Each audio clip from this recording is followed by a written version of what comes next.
آئیں گے کب مدینے میں، آتی ہیں روز روز کہاں ایسی ہستیاں، سجتی ہیں دم کے دم سے محبت کی بستیاں۔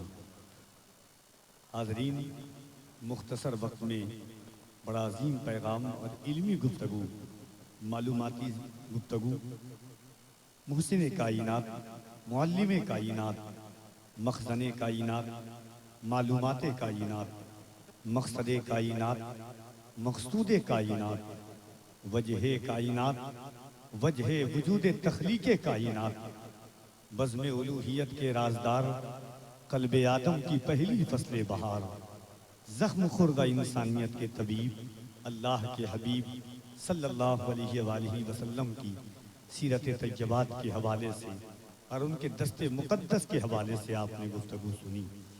ذہن کے پس منظر اور پیش منظر پر اسی تناظر میں ایک شعر گردش کر رہا تھا کہ کہے قرآن جسے رب ذوالجلال کا ہاتھ، کہہ دے سبحان اللہ، ذرا محبتوں کے ساتھ کہہ دے سبحان اللہ۔ کہے قرآن جسے رب ذوالجلال کا ہاتھ، میرے حضور نے پائے ہیں کیا کمال کے ہاتھ۔ کہے قرآن جسے رب ذوالجلال کا ہاتھ، میرے حضور نے پائے ہیں کیا کمال کے ہاتھ۔ تم ہی بتاؤ کریمی نہیں تو پھر کیا ہے، کہاں حضور کا دامن کہاں بلال کے ہاتھ۔ تم ہی بتاؤ کریمی نہیں تو پھر کیا ہے، کہاں حضور کا دامن کہاں بلال کے ہاتھ۔ بہارن پھینکنے والی نے پڑھ لیا کلمہ، اٹھے تھے جس گھڑی سرکار کے خصال کے ہاتھ۔ حاضرین، منبر نور پر جو ذات آپ کے درمیان آئی ہے، نعرہ تکبیر، نعرہ رسالت، سرکار دو عالم کانفرنس۔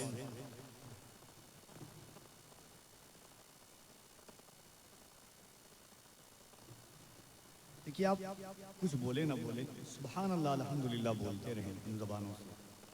ہر جلسے کی الگ نوعیت ہوتی ہے، ہر جلسے کا الگ زاویہ ہوتا ہے۔ کچھ شخصیات ایسی ہوتی ہیں جن کے قدم کی برکتیں جہاں پہنچ جاتی ہے، بنجر زمینوں پر خانقاہوں کا وجود آ جاتا ہے۔ یہ علماء جو تشریف رکھتے ہوئے ہیں، جن کے نورانی چہروں کی آپ زیارت کر رہے ہیں، ان کے سروں پر حضور نے علماء ورثۃ الانبیاء کا تاج رکھا ہے۔ کسی کے سر پر کوئی تاج رکھتا ہے تو ایک الگ نوعیت ہوتی ہے، انفرادیت ہوتی ہے، مگر حضور جس کے سر پر تاج رکھیں صلی اللہ علیہ وسلم، ان کی عظمتوں کا کیا اندازہ کوئی لگا سکتا ہے۔ یہ تنظیم امام احمد رضا کے اراکین منتظمین بڑے خلوص اور محبت کے ساتھ، بہت میں نے تنظیمیں دیکھی ہیں، مگر ایک پس منظر اور پیش منظر دیکھا ہے۔ جن لوگوں سے ملاقات ہوئی اب تک میری، میں نے الحمدللہ ان کے چہروں پر حضور کی سنت مقدس دیکھی ہے۔ کہیے سبحان اللہ۔ یہ سرکار اعلیٰ حضرت کی علمی فیضان کی برکتیں ہیں۔ جو ذات آپ کے درمیان جلوہ گر ہے، یہ وہ نگاہیں ہیں جن نگاہوں نے سرکار مفتی اعظم کو دیکھا ہے۔ کہیں نا سبحان اللہ۔ اچھا، آپ نہیں ایسا آپ جانتے ہیں، مجھے بھی جانتے ہیں، آپ سے بلوانا کوئی بڑی بات نہیں، کہ میں چاہتا ہوں کہ ایسی شخصیات کے سامنے آپ دیکھیں، ان کے چہروں کو دیکھ کر اللہ کی کبریائی بیان کریں۔ یہ وہ نگاہیں ہیں جنہوں نے سرکار مفتی اعظم کو دیکھا ہے۔ راز الہ آبادی صاحب نے کہا تھا، ڈھونڈتے ڈھونڈتے اس شہر میں تھک جاؤ گے، ایسا مرشد نہ زمانے میں کہیں پاؤ گے، آنسو اب انہی آنکھوں میں ہی رہنا سیکھو، دامن مفتی اعظم نہ کہیں پاؤ گے۔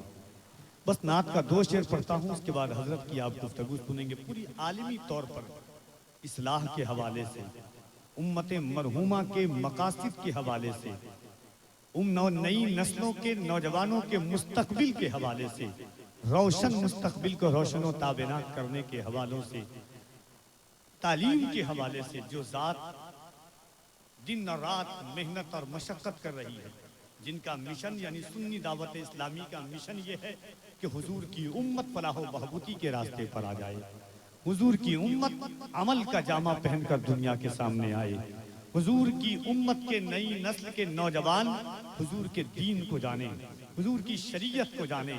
حضرت کی گفتگو سے متاثر ہو کر کے 2 شعر بس سن لیں کہ ایک نابینا بیچ رہا ہے. ہر سال سنی دعوت اسلامی کی ایک عالمی کانفرنس ہوتی ہے ممبئی کی زمین پر. اس کے اختتام کے بعد بی ٹی سے لے کر سی ایس ٹی سے لے کر کے گھاٹ کوپر یا ممبئی کی آخری حد تک آپ دیکھیں، ایسا لگتا ہے کہ سنیت کی بہاریں آ گئی ہوں ممبئی عظمیٰ میں. اور اس کا ایک پیغام تھا اس سال کا کہ ایک نابینا بیچ رہا ہے اور آئینہ بیچ رہا ہے. ایک نابینا بیچ رہا ہے اور آئینہ بیچ رہا ہے. بیٹے سب مستی میں مگن ہیں، باپ پسینہ بیچ رہا ہے.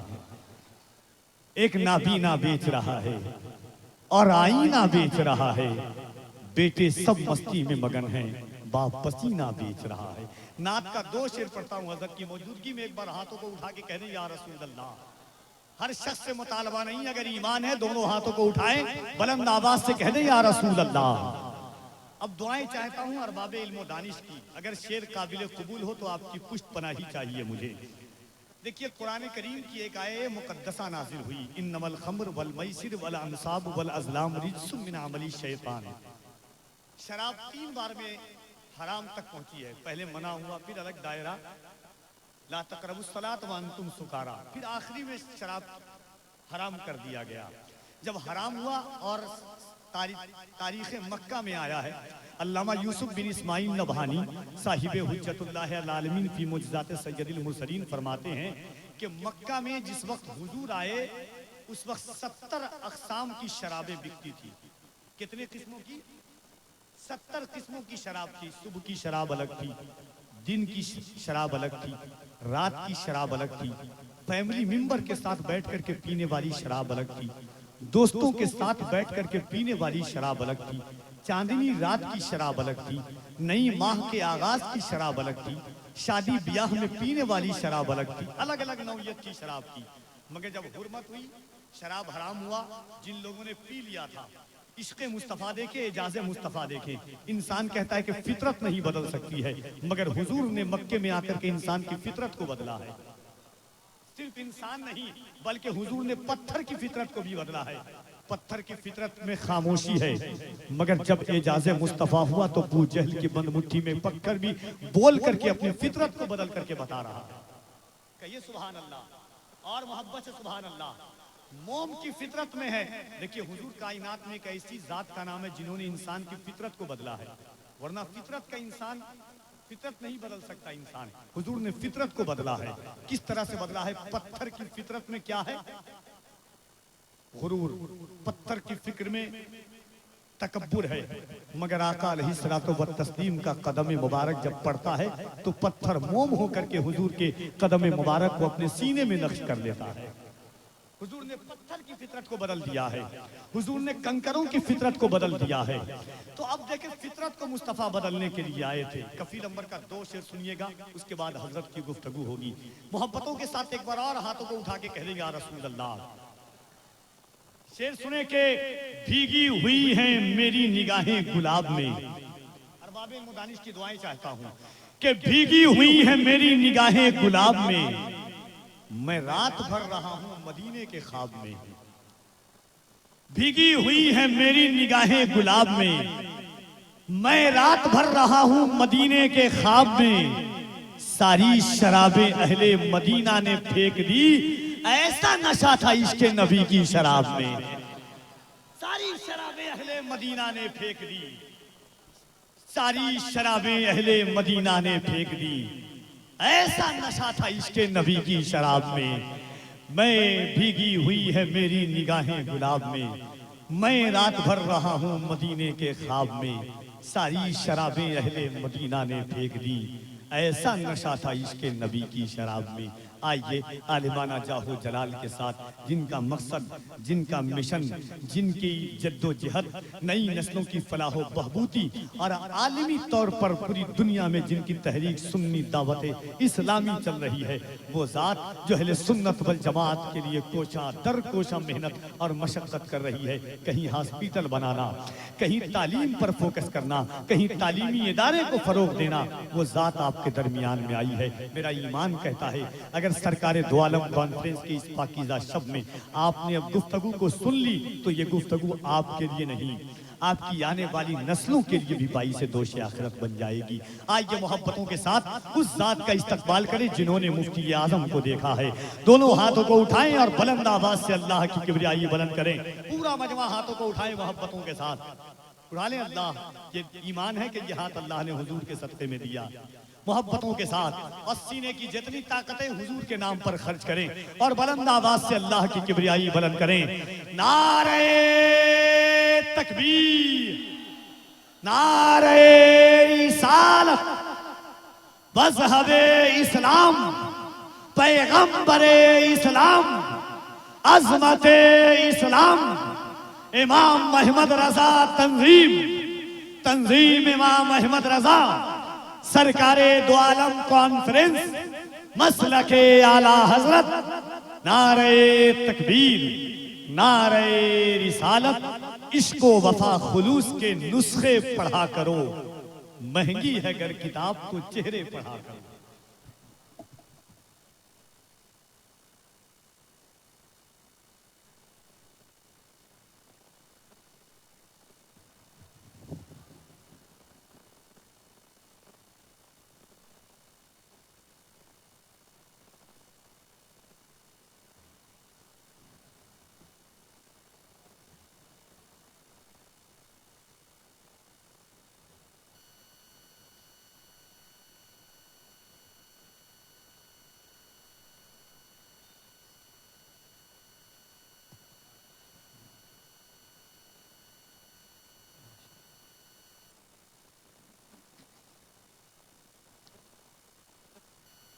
الحمد لله رب العالمين والعاقبة للمتقين والصلاة والسلام على سيد الأنبياء والمرسلين وعلى آله وأصحابه الطيبين الطاهرين أما بعد فأعوذ بالله من الشيطان الرجيم بسم الله الرحمن الرحيم وإنك لعلى خلق عظيم صدق اللہ العظیم۔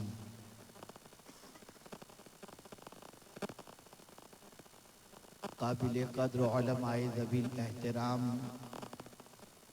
حاضرین و حاضرات و ناظرین، السلام علیکم ورحمۃ اللہ وبرکاتہ۔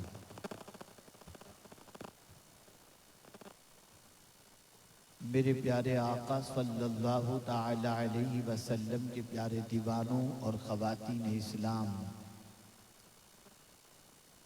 جس آیہ کریمہ کی تلاوت کا میں نے شرف حاصل کیا، اس سے متعلق کچھ معروضات پیش کرنے سے پیشتر آقائے کریم رؤوف الرحیم علیہ التحیۃ والتسلیم کی بارگاہ میں جس طریقے سے میں پڑھاؤں عقیدت و محبت میں ڈوب کر اسی طریقے سے درود و سلام کا نذرانہ پیش کریں۔ الصلاۃ والسلام علیک یا رسول اللہ، الصلاۃ والسلام علیک یا حبیب اللہ، الصلاۃ والسلام علیک یا نبی اللہ، وعلی آلک و اصحابک یا نور اللہ، صلی اللہ تعالی علیہ وسلم۔ میرے پیارے آقا صلی اللہ تعالی علیہ وسلم کے پیارے دیوانوں، ہم اور آپ اس وقت محسن اعظم صلی اللہ علیہ وسلم کانفرنس میں حاضر ہیں۔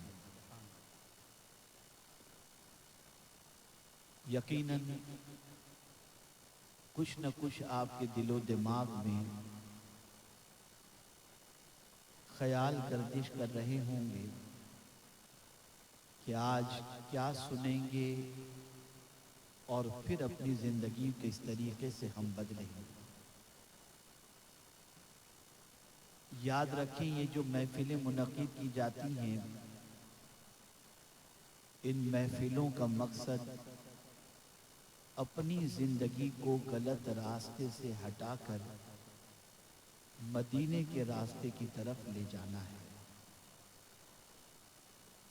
اور اگر ہم نے ان محفلوں میں آنے کے بعد بھی اپنے آپ کو سنوارنے کی کوشش نہیں کی تو یہ پنڈال لگانا، لاکھوں کا خرچ کرنا، آپ کے اوقات یہاں پر لگانا، ان ساری چیزوں کا کیا مقصد ہو سکتا ہے؟ بڑی معذرت کے ساتھ میں عرض کروں گا، جس طریقے سے ہم نے بہت ساری چیزوں کے مقاصد نہ جاننے کی کوشش کی اور نہ ان مقاصد پر عمل کرنے کی کوشش کی، انہی میں سے ان بڑے بڑے پروگرام میں شرکت کے حوالے سے بھی ہمارا کوئی خاص مقصد نہیں ہوتا۔ مثال کے طور پر نماز کو لے لیجئے، ہم نماز تو پڑھتے ہیں، مقصد نماز پیش نظر نہیں، اور یہی وجہ ہے کہ ادھر مسجد سے نماز پڑھ کر کے باہر نکلے، مسجد کی ٹوپی کو ہم نے مسجد میں رکھ دیا اور سجدہ کر کے نکلنے کے بعد بھی ہماری آنکھوں میں حیا نہیں رہتی۔ باہر نکلتے ہی اگر کوئی جوان لڑکی گزرتی ہے تو اسے ٹک ٹکی باندھ کر دیکھنا شروع کر دیتے۔ آخر کیا وجہ ہے کہ نماز پڑھ کر نکل کر کے ہماری آنکھوں میں حیا نہیں رہتی؟ وجہ سب سے بڑی یہ ہے کہ ہم نے نماز کے مقصد کو نہیں سمجھا۔ اللہ نے نماز کے مقصد کو بیان فرمایا، ان الصلاۃ تنہی عن الفحشاء والمنکر، کہ بے شک نماز بے حیائی اور بری باتوں سے روکتی ہے۔ اے رسول اعظم صلی اللہ تعالی علیہ وسلم کے پیارے دیوانوں، جب نماز کا مقصد ہم نے نہیں سمجھا تو نتیجتاً نماز ہماری زندگی میں وہ انقلاب نہیں لا پاتی جس کے لیے اللہ نے ہم پر نماز فرض فرمائی تھی۔ روزے کا مقصد ہے متقی بنانا۔ یا ایہا الذین آمنوا کتب علیکم الصیام کما کتب علی الذین من قبلکم لعلکم تتقون۔ لیکن ایک مہینے تک جائز چیزوں سے اللہ کی رضا کے لیے صبح صادق سے لے کر غروب آفتاب تک کھانا حلال ہمارے پاس موجود ہے، لیکن صبح صادق سے غروب آفتاب تک اس لیے صرف کھانا نہیں کھاتے کہ اللہ دیکھ رہا ہے اور اس نے ہم پر ماہ رمضان کے روزے فرض فرمائے، اور کھانے سے بچنا، پانی سے بچنا، مشروبات سے بچنا اور عمل زوجیت سے صبح صادق سے لے کر غروب آفتاب تک بچنا، اسی کا نام روزہ ہے۔ لیکن یہ روزے کا مقصد کیا ہے؟ تاکہ ہم متقی بن جائیں۔ لیکن اللہ اکبر، ماہ رمضان کی یہ پریکٹس، ماہ رمضان کی 27ویں کے بعد متقی تو کیا بناتی، نمازیں چھٹنی شروع ہو جاتی ہیں، تراویح چھٹنی شروع ہو جاتی ہے، اور بڑی معذرت کے ساتھ اللہ مجھے بھی معاف فرمائے، 27ویں کو مسجد کے اندر قرآن شریف ختم ہوتا ہے تو رمضان المبارک کے جانے کا انتظار نہیں، ایسا لگتا ہے دھکے مار مار کے ماہ رمضان کو لوگ نکالتے ہیں۔ اور ماہ رمضان کے بعد آپ دیکھیں، جو بندہ تراویح کے اندر 20 رکعت پڑھنے سے ہچکچاتا نہیں تھا، اب مسجدیں اس کا انتظار کرتی ہیں۔ جو ماہ رمضان میں قرآن شریف کی تلاوت سے اپنی صبح کرتا تھا، اب فجر کی نماز بھی بستر پر گل، اور قرآن شریف انتظار کرتا ہے کہ پھر ماہ رمضان کا چاند کب آسمان پر طلوع ہو اور پھر یہ بندہ مجھے ہاتھ لگائے اور میری تلاوت سے اپنے دل کو منور و مجلہ کرے. اور وہ بندہ جو حلال چیزوں سے صبح صادق سے لے کر غروب آفتاب تک ماہ رمضان سے بچتا رہا، ماہ رمضان کے گزر جانے کے بعد اس کی زندگی حرام کی دہلیز پر پہنچتی بھی نظر آتی ہے. مشروبات و معقولات سے لے کر حرام عورتوں کے ساتھ اپنے رشتے کو منسلک کرتا ہوا نظر آتا ہے، جوڑتا ہوا نظر آتا ہے. وجہ کیا ہے؟ اس نے رمضان المبارک کے روزے جو اللہ نے فرض فرمائے اس کے مقصد کو وہ نہیں جانتا تھا، اور مقصد سے غفلت کی بنیاد پر اس کی زندگی متقی اور اس کی زندگی تقوی شعار نہیں بن پائی. آپ ذرا دیکھیں حج کو. میرے پیارے آقا صلی اللہ علیہ وسلم کے پیارے دیوانوں، سارے گناہ وقوف عرفہ کی وجہ سے اللہ عز و جل نے جو حقوق اللہ تھے اسے معاف فرما دیا. مزدلفہ میں حقوق العباد کے سلسلے میں معافی عطا فرما دی. لیکن وہاں سے گناہ چھوڑ کر گناہ کی معافی کا پروانہ پانے کے بعد حج کی مقبولیت اور حج کے ایام کے سلسلے میں قرآن نے مقصد بیان فرمایا، فلا رفث ولا فسوق ولا جدال فی الحج. ان ایام کے اندر جو حج کے ہیں ان میں بے حیائی سے، گناہوں سے، جھگڑے سے بچنے کا حکم دیا گیا تاکہ یہ پریکٹس بندے کی بن جائے اور ماہ ایام حج کے گزر جانے کے بعد، حج کی ادائیگی کے بعد وہ اپنے آپ کو ان گناہوں سے بچا سکے. لیکن میں نے حج کرنے کے بعد مینا ہی میں لوگوں کو جھگڑتے دیکھا، فضول بکواس کرتے دیکھا اور گناہ کرتے دیکھا. آپ ذرا دیکھیں، جب حج کا مقصد پیش نظر نہ رہا تو انسان بس جاتا ہے اور آتا ہے. میں بڑی معذرت کے ساتھ عرض کروں گا، ہمارے یہاں بہت ساری مساجد کے معاملے چل رہے ہیں اور مسلمان پریشانی کا شکار ہے، سوچتا ہے پتہ نہیں کیا ہوگا. آخر میں آپ سے پوچھنا چاہتا ہوں، ہماری ہی تو مسجدیں تھیں اور ہم ہی تو تھے کہ آج سے 50 سال پہلے نماز پڑھ کر کے کوئی مسجد سے مسلمان نکلتا تو غیر مسلم دروازے پر پانی کا گلاس لے کر کھڑا ہوتا کہ یہ مسلمان پانی پر دم کر دے تو میرے گھر کا مریض شفا پا جائے گا. لیکن آج افسوس کی بات ہے کہ اسی مسجد کے اندر رکھے ہوئے پانی کے گلاس کو زنجیر سے جکڑ کے رکھنا پڑتا ہے کہ کہیں اسے کوئی چوری کر کے نہ لے جائے. آپ ذرا سوچو اور اندازہ لگاؤ. وجہ کیا ہے کہ ہم نے مقصد ہر چیز کا فراموش کر دیا. کہنے والے نے تو کہا، رہ گئی رسم ادا روح بلالی نہ رہی، فلسفہ رہ گیا تلقین غزالی نہ رہی. میں تو کہتا ہوں صرف رمضان کی رسم ہی کی بات نہیں، ساری چیزیں رسمی ہی ہو گئی ہیں الا ماشاءاللہ. اگر کوئی چیز صحیح معنوں میں حقیقت کے اندر ہے تو وہ صرف موت ہے، باقی ساری چیزیں رسمی ہو گئیں. آدمی کسی کے سامنے مسکراتا بھی ہے تو رسمی طور پر مسکراتا ہے، آرٹیفیشل مسکراتا ہے.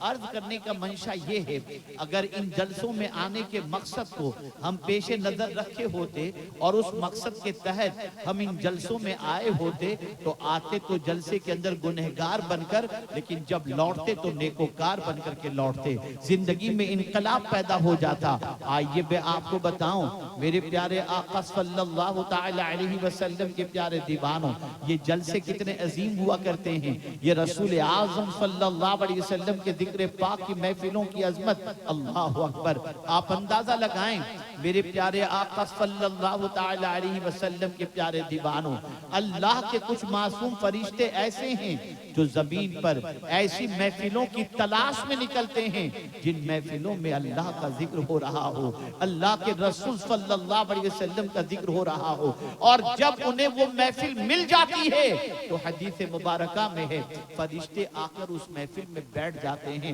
اختتام تک بیٹھتے ہیں. اور محفل جب ختم ہوتی ہے، فرشتے جب لوٹ کر اللہ کی بارگاہ میں حاضر ہوتے ہیں، مولا خوب جانتا ہے لیکن فرشتوں سے پوچھتا ہے، اے فرشتوں بتاؤ کہاں سے آ رہے ہو؟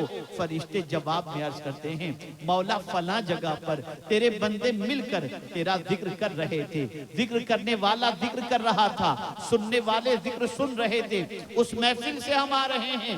رب قدیر فرشتوں سے فرماتا ہے اے میرے فرشتوں مجھے یہ بتاؤ میرے وہ بندے مجھ سے کیا مانگ رہے تھے؟ مولا تجھ سے جنت کا سوال کر رہے تھے، ان کی تمنا تھی کہ تو انہیں جنت عطا فرما دے۔ رب قدیر جل جلالہ ارشاد فرماتا ہے فرشتوں مجھے یہ بتاؤ کیا انہوں نے جنت دیکھی ہے؟ فرشتے عرض کرتے ہیں مولا انہوں نے جنت نہیں دیکھی۔ رب قدیر جل جلالہ فرماتا ہے اگر وہ جنت دیکھ لیں مولا پوری زندگی سجدے میں گزار دیں، تیری عبادت میں گزار دیں، تیری ریاضت میں گزار دیں۔ اچھا فرشتوں یہ بتاؤ کیا اور بھی کوئی چیز مانگ رہے تھے؟ ہاں پروردگار وہ جہنم سے بچنے کی دعا کر رہے تھے، جہنم سے پناہ مانگ رہے تھے۔ اللہ اکبر۔ رب قدیر ارشاد فرماتا ہے کیا فرشتوں انہوں نے جہنم دیکھا ہے؟ فرشتے عرض کرتے ہیں نہیں مولا انہوں نے جہنم نہیں دیکھا۔ رب ارشاد فرماتا ہے اگر جہنم دیکھنے مولا زندگی میں کبھی گناہ نہ کریں، کبھی گناہ کی دہلیز پر نہ جائیں۔ اچھا فرشتوں یہ بتاؤ انہیں کیا صلہ دیا جائے؟ مولا ارشاد فرمائے گا فرشتوں بتاؤ کیا صلہ دیا جائے؟ فرشتے عرض کرتے ہیں مولا تو بہتر کرم فرمانے والا ہے، تو رحمان و رحیم ہے۔ میرا مولا ارشاد فرماتا ہے فرشتوں گواہ ہو جاؤ اس محفل میں جتنے آئے تھے میں نے سب کی بخشش فرما دی۔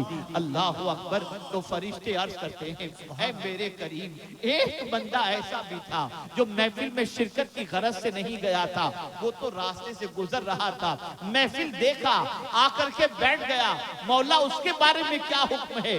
رب ارشاد فرماتا ہے اچھوں کی وجہ سے میں نے اسے بھی بخش دیا۔ یہ وہ محفلیں ہیں آپ اگر باوضو آتے یا آئے ہوں تو آپ کو ہدیہ تبریک میں پیش کرتا ہوں۔ ان محفلوں کے اندر فرشتوں کا نزول ہوتا ہے، وہ ایسی محفلوں کی تلاش میں نکلتے ہیں جہاں اللہ کا ذکر ہو رہا ہو، اللہ کے رسول صلی اللہ علیہ وسلم کا ذکر ہو رہا ہو۔ میرے پیارے آقا صلی اللہ علیہ وسلم کے پیارے دیوانوں ہم تو اٹھے جیسے تیسے چلے آئے نہیں، ادب کا دامن تھامو۔ ان محفلوں کے اندر جتنا ادب کرو گے اتنی برکتیں نظر آئیں گی۔ سیدنا غوث الثقلین قطب ربانی محبوب حقانی قندیل نورانی میرا شاہ شیخ سیدنا سید عبد القادر جیلانی رضی اللہ المولا تبارک و تعالی عنہ خطاب فرما رہے تھے، اور آپ کے خطاب کے اندر ایک کثیر مجمع موجود تھا۔ اللہ اکبر۔ دوران خطاب غوث پاک کی نظر ایک بندے پر پڑی، جس بندے کی آنکھ لگ گئی تھی، اس پر غنودگی طاری تھی۔ اللہ اکبر۔ غوث پاک اپنا خطبہ روک دیتے ہیں، بیان روکتے ہیں، منبر سے اترتے ہیں، جس کی آنکھ لگ گئی تھی اس کے سامنے جا کر ہاتھ باندھ کر کے کھڑے ہو جاتے ہیں۔ اللہ اکبر۔ لوگ حیرت میں ہیں کہ یہ کیا ہو گیا۔ ابھی غوث پاک رضی اللہ تعالیٰ عنہ اس کی آنکھ کھلے گی، اس سونے والے بندے کو سزا عطا فرمائیں گے، لیکن جیسے ہی اس کی آنکھ کھلی غوث پاک رضی اللہ تعالیٰ عنہ نے فرمایا اے بندے تو کیا دیکھ رہا تھا؟ اس بندے نے کہا آنکھ لگی تھی مدینے کے تاجدار کو دیکھ رہا تھا۔ غوث پاک نے فرمایا تو آنکھ بند کر کے میرے نانا جان کو دیکھ رہا تھا اور میں آنکھ کھلی رکھ کر کے اپنے نانا کی زیارت کر رہا تھا۔ یہ وہ محفلیں ہیں۔ تکبیر، نعرہ رسالت، سرکار دو عالم کانفرنس۔ یہ وہ محفلیں ہیں جن محفلوں میں کبھی کبھی قسمت اس طرح سے بیدار ہو جاتی ہے کہ مصطفیٰ پیارے کے جلوے نظر آ جاتے ہیں، لیکن ہر کسی کے بس کی بات نہیں۔ ایسا مقصد بھی ہونا چاہیے، ایسا ادب بھی ہونا چاہیے، ایسا تصور بھی ہونا چاہیے۔ ذکر کا ادب، ذکر رسول صلی اللہ علیہ وسلم کا ادب اگر کوئی بندہ اپنا لے اس کی زندگی سنور جایا کرتی ہے، اس کی آخرت سنور جایا کرتی ہے۔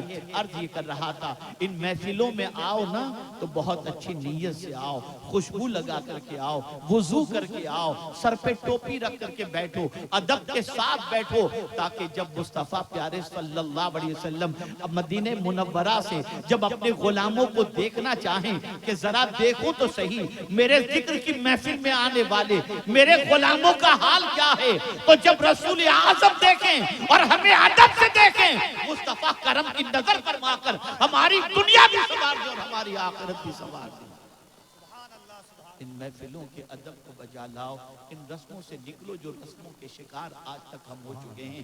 اب آئیے میں آپ کو کچھ باتیں عرض کرنے کی سعادت حاصل کروں۔ انشاءاللہ میرے بعد ایک عظیم خطاب آپ سماعت فرمائیں گے، اور کل بھی انشاءاللہ العظیم محب گرامی حضرت مولانا سید امین القادری صاحب کا بھی خطاب سماعت فرمائیں گے۔ میں بہت خوش ہوں کہ آج مجھے ایسا وقت دیا گیا جو وقت میں چاہتا ہوں، اور اس وقت کے اندر مجھے حاضری کی سعادت نصیب ہو رہی ہے۔ آئیے میں آپ کو بتاؤں، آپ ابھی سب سے پہلے یہ نیت کر لو، سب سے پہلے جیسا کہ حضرت فضیل بن عیاض علیہ الرحمت والرضوان اپنی والدہ سے اجازت طلب کرتے ہیں کہ ماں مجھے اجازت دے، شہر میں بڑے خطیب آئے ہوئے ہیں، میں ان کی خطابت سننے کے لیے جاؤں۔ ماں نے کہا بیٹے ان کی خطابت کیوں سننے جانا چاہتے ہو؟ فضیل بن عیاض رضی اللہ تعالیٰ عنہ نے عرض کیا ماں سناؤ بڑے خطیب ہیں۔ کہا بیٹے نہیں، اس نیت سے مت جاؤ۔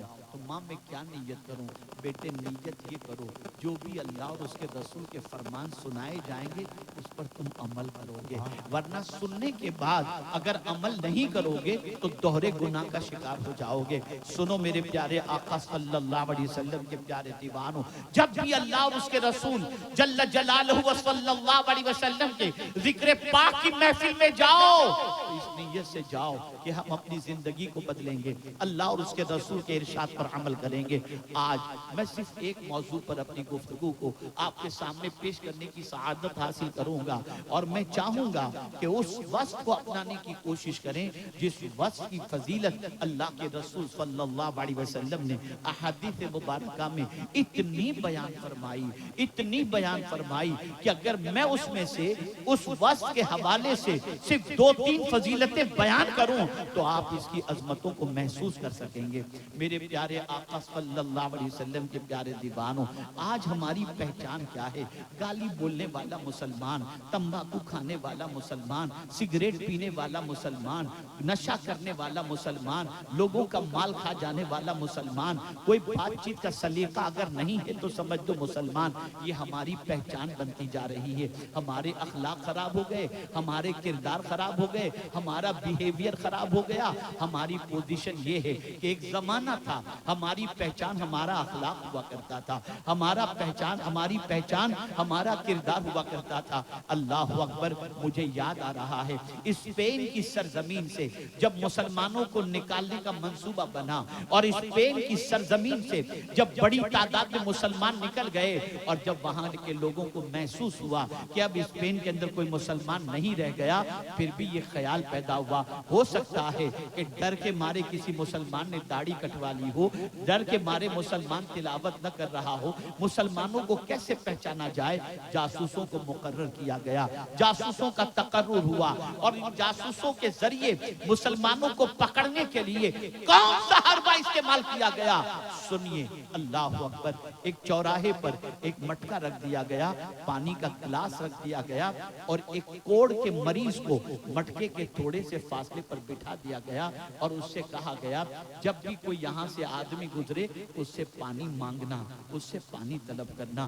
اللہ اکبر، لوگ گزرتے جاتے، وہ پانی مانگتا، کوئی پانی پلانے کو تیار نہیں، کوڑ کا مرد دیکھ کر آدمی بھاگ جاتا تھا، اس پیاسے کو پانی نہیں پلاتا تھا۔ ایک بندہ کوٹ اور پینٹ میں ملبوس جب وہاں سے گزرتا ہے، اور اس شخص نے کہا واٹر العطش، پیاس لگی ہے، اللہ اکبر، وہ کوٹ پینٹ میں ملبوس بندہ مٹکے کی طرف بڑھتا ہے، پانی کا گلاس بھرتا ہے، اور بھرنے کے بعد اس کوڑ کے مریض کو دے دیتا ہے۔ جیسے ہی پانی پیش کیا، قریب میں پھیلے ہوئے جاسوس آتے ہیں، اسے پکڑ لیتے ہیں اور کہتے ہیں تو کون ہے؟ اس نے اپنا نام عیسائی بتایا، اور اس کے بعد بڑی تحقیق انہوں نے کی، تو تحقیق کے بعد پتا چلا کہ یہ تو مسلمان ہے۔ اللہ اکبر، اس بندے نے کہا کہ یہ تو بتائیے، نہ میرے چہرے پہ داڑھی تھی، نہ میں قرآن پڑھ رہا تھا، نہ میں مصلی پہ سجدہ کر رہا تھا، میں نے تو صرف ایک کوڑ کے مریض کو پانی پلا دیا، تم نے کیسے پہچان لیا کہ میں مسلمان ہوں؟ اللہ اکبر، جاسوسوں نے جواب دیا اگر کوڑ کے مریض کو کوئی پانی پلا سکتا ہے تو محمد کا دیوانہ ہی پلا سکتا ہے۔ تیرے اس اخلاق کو دیکھ کر، تیرے اس کردار کو دیکھ کر ہم نے پہچان لیا کہ تو مسلمان ہے۔ میں پوچھنا چاہتا ہوں، یہ ہماری آئیڈینٹی تھی، یہ ہماری پہچان تھی، اب تو پانی ہاتھ میں سے چھین لینا یہ ہماری پہچان بن گئی، لوگوں کا مال کھا جانا یہ ہماری پہچان بن گئی۔ ہماری پہچان تھی کہ ہمارے پڑوس کے اندر غیر مسلم رہتا تھا تو اپنے آپ کو سیف محسوس کرتا تھا کہ میری بیٹی کی آبرو پر کوئی مسلمان ہاتھ نہیں ڈال سکتا، اس لیے کہ نبی کا دیوانہ نگاہوں کو نیچے رکھتا ہے۔ لیکن اللہ اکبر، اب ہماری پہچان بدل گئی، اب ہماری شناخت بدل گئی۔ اے رسول اعظم صلی اللہ تعالی علیہ وسلم کے دیوانوں، کبھی آپ نے محسوس کیا پیغمبر رحمت صلی اللہ علیہ وسلم اس فرش گیتی پر کیوں مبعوث کیے گئے؟ حضور نے اپنی بعثت کے دو مقصد بیان فرمائے، بعثت معلما، بعثت لأتمم مکارم الاخلاق۔ میں تو علم بانٹنے کے لیے پیدا ہوا ہوں، مبعوث کیا گیا ہوں، میں معلم بنا کر مبعوث کیا گیا، اور میں اخلاق کو مکمل کرنے کے لیے مبعوث کیا گیا۔ آپ اندازہ تو لگائیں پیغمبر اسلام صلی اللہ علیہ وسلم کا ایک بہت بڑا کارنامہ کل میں نے بیان کیا تھا، علماء نے بہت یاد کی اور بہت قبول فرمایا، اور یہاں ماشاءاللہ علماء تشریف فرمائیں۔ میں توجہ چاہوں گا، جانتے ہیں ادارہ سازی آسان ہے، انسان سازی آسان ہے۔ حضور نے مدینے کی سرزمین پر کوئی بڑی یونیورسٹی نہیں تیار کی، لیکن مدینے میں ابو بکر جیسا، فاروق اعظم جیسا، عثمان غنی جیسا، مولا علی جیسا ایسا تیار کیا کہ نہ آکسفورڈ پیدا کر سکتی ہے نہ کیمبرج جیسا پیدا کر سکتی ہے۔ نعرہ تکبیر، نعرہ رسالت۔ اس لیے کہ حضور انسان سازی کے اندر اپنی زندگی ختم کیے، اللہ اکبر، زندگی انہوں نے گزاری۔ آئیے میں آپ کو سمجھاتا ہوا چلوں، اللہ عز و جل آقا کریم صلی اللہ علیہ وسلم کی عظمتوں کو بیان فرما رہا ہے، ارشاد فرماتا ہے انکا لعلی خلق عظیم، بے شک آپ بہت بڑی خوبوں کے مالک ہیں۔ اللہ اکبر، مصطفیٰ پیارے صلی اللہ تعالی علیہ وسلم کے اخلاق کیسے تھے، آپ کا کردار کیسا تھا، آپ کی زندگی کیسی تھی، آپ کا بیہیویئر کیسا تھا۔ اے رسول اعظم صلی اللہ تعالی علیہ وسلم کے دیوانوں، یہ بات اچھی طریقے سے ذہن کے اندر محفوظ کر لیں، اگر کسی کو اپنا بنانا ہے تو دولت دے کر کے بناؤ گے وہ لمحاتی محبت ہوگی، اور اخلاق دے کر کے بناؤ گے زندگی بھر وہ تمہارا غلام بن کر کے رہے گا۔ آئیے میں آپ کو سمجھاتا ہوا چلوں، میرے پیارے آقا صلی اللہ علیہ وسلم کے اخلاق کا عالم کیا تھا، رسول رحمت صلی اللہ علیہ وسلم کے اخلاق کی پوزیشن کیا تھی، تاکہ آپ محسوس کر سکیں۔ سب سے پہلے میں آپ کو اخلاق کے حوالے سے بتا دوں، علماء تشریف فرمائیں، غلطی ہوگی تو اصلاح فرمائیں گے۔ خلق اور خلق دونوں کا مادہ ایک ہی، خلق اور خلق دونوں کا مادہ ایک ہی ہے۔ خلق ظاہر کو کہتے ہیں، ہاتھ، پیر، آنکھ، کان، یہ خلق۔ جو نظر آ سکے وہ چیز خلق۔ آنکھ نظر آتی ہے، کان نظر آتا ہے، پیر نظر آتا ہے، چہرہ نظر آتا ہے۔ جو چیز نظر آئے وہ خلق، اور جو چیز نظر نہ آئے محسوس اسے خلق کہتے ہیں، اسے خلق۔ جو نظر آئے اسے خلق کہتے ہیں، اور جو محسوس کی جائے اسے خلق کہتے ہیں۔ بڑی توجہ چاہوں گا، اللہ اکبر، اللہ اکبر، اللہ اکبر۔ کل چند علماء پروگرام کے بعد ملنے کی غرض سے حاضر ہوئے اور جم کر کے بیٹھ گئے، کہا بس ایک نصیحت حضرت فرما دیں، ایک نصیحت فرما دیں۔ میں نے کہا بس ایک ہی نصیحت کرتا ہوں، مخلوق کی نظر میں اچھا بننے کی بجائے خالق کی نظر میں نئے نئے نعت اور مشاعرے کے لیے ایم جے میڈیا نیو کو سبسکرائب کریں اور اس بیل آئیکن کو دبائیں تاکہ ویڈیوز دیکھ سکیں آپ سب سے پہلے۔